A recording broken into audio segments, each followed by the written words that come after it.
សួរបានហើយនេះជាបាត់ចុងក្រោយរបស់ខ្ញុំដែរបាទ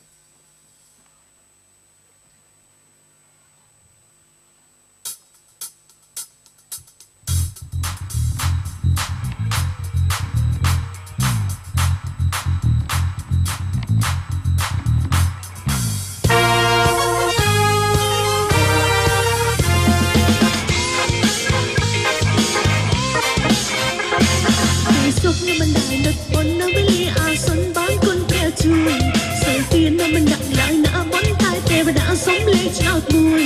កាលពីអាយុនេះហាតែរៀនកការមិនចេះចាំមួយ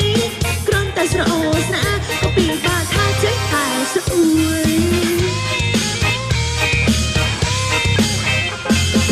តាំងតែពីចូល6ពេញចិត្តតែស្រីចូល16គេសុំតាំងទៅផ្សារគេសួរថាអ្នកណាអូជាក្មួយតោះចេះយាយចាន់ក៏តាស្រីក្លោใจយំរំអួយ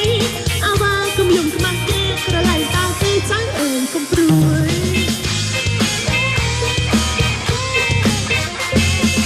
តាំងតែពីចូល25ចូលចិត្តតែញ៉ាំជើងមកស្រួយស្រួយតាំងតែពី60ប្រែចូលចិត្តញ៉ាំតែបងអែមជាមួយភ្លៀងស្រីស្រីរងងាយហេយំសាច់គេយាយវាសំភួយហប់ខ្លាយមិនស្ដាយមកស្ដាយតែមិនតន់តាមឡើងពុជួយ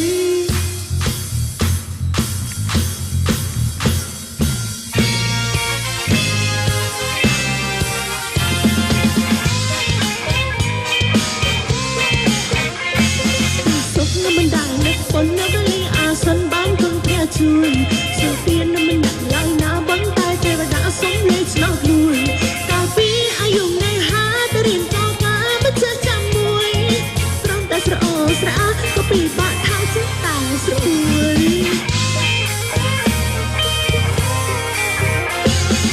តាំងតែពីចូល6ពេញចិត្តតែស្រីចូល16គេសុំតាមទៅផ្សារគេសួរថាអ្នកណាអូគាត់ជាក្មួយដល់តែយាយចន់ក៏តាស្រីក្លោใจយំរំអួយ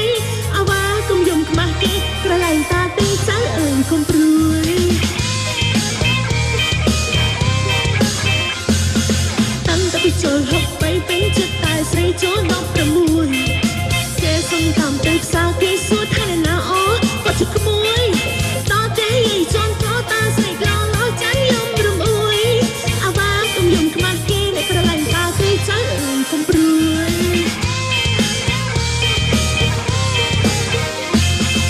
តាំងតែពីចូល25ចូលចិត្តតែញ៉ាំជើងមកស្រួយស្រួយហ่ะគេសុំតាមទៅផ្សារគេសួរថាអ្នកណាអូគាត់ជាក្មួយ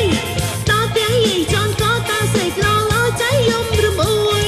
អាវ៉ាកុំយំខ្មាស់គេអ្នកស្រឡាញ់តាទេចៅអើយកុំព្រួយ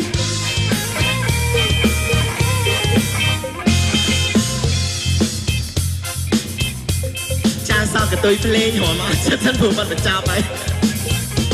បាទសូមអរគុណចាសូមអរគុណសម្រាប់ការឈៀងចំហើយកុំផ្ទះដៃដែរចាបាទសូមអរគុណសម្រាប់ថាបើមិនសំឡងពួកឲ្យផ្ទះក៏មិនខ្ចីផ្ទះដែរចាបាទសូមអរគុណហើយសូមអរគុណសម្រាប់ការគ្រប់គ្រងខ្ញុំតាំងពីដើមរហូតដល់ពេលនេះបើសិនជាគ្មានទស្សនិកជនទាំងអស់នេះខ្ញុំក៏គ្មានវត្តមាននៅទីនេះដែរហើយសូមផ្ញើប័ណ្ណចម្រៀងទាំងអស់នេះឲ្យfan ផ្ទាល់ខ្លួនរបស់នាងខ្ញុំចាឥឡូវស៊ី fan ចិត្តអស់ហើយអរគុណច្រើនមកជួបគ្នាពេលក្រោយ